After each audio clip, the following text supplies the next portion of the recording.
Hi guys, so today we're going to be taking a look at EdPuzzle. EdPuzzle is a very unique platform that allows you to incorporate videos, as you see right here with the Great Gatsby, that already exist on platforms like YouTube, or even uploading videos of your own creation, to then add what you see over here, which is questions or prompts for your students to interact with. So if you look at the bottom of the page right here, you notice where each of these dots are that I'm pointing to. That is where each question has been built into the actual video to pause the video at that point and have students interact with the content and answer those questions. So the way to do this is very easy. We're able to incorporate things like voiceover. We're also able to cut the video if we need to with a simple drag.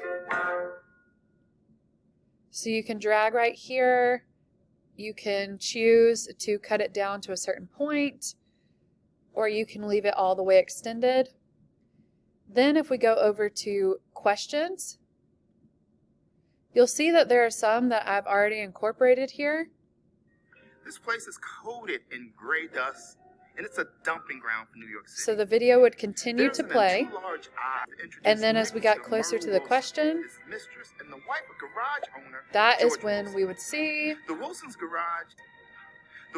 A pause right here of who is Myrtle Wilson, and they would be able to answer that question of who Myrtle Wilson is.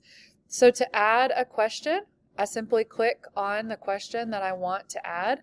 What type would that be? Multiple choice, open-ended, or maybe I just want to include a note for my students to see, or to have them enter a note themselves. So I could put multiple choice question, or again open-ended, and I would simply type, who is George Wilson? How does he contribute to the development of the plot? From there, I could allow audio responses. So for my learners specifically at Habersham Central in our learning community, this might be beneficial for my bilingual students to practice their speaking skills, or just for my general ed students especially to practice, again, talking and communicating verbally as well. And then I simply save. Wilson's garage is on and finish. And now my video is created. And when students play, they'll have the questions right there for them.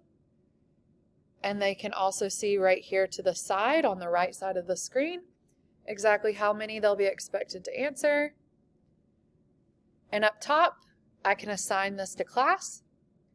I can edit again, or I can share a preview of this assignment. So some really great options for us here on EdPuzzle to create some interactive gamification, if you would, or interactive learning experiences for our students in the classroom. I hope you're able to find a way to utilize this for your own learning communities, and appreciate you joining me.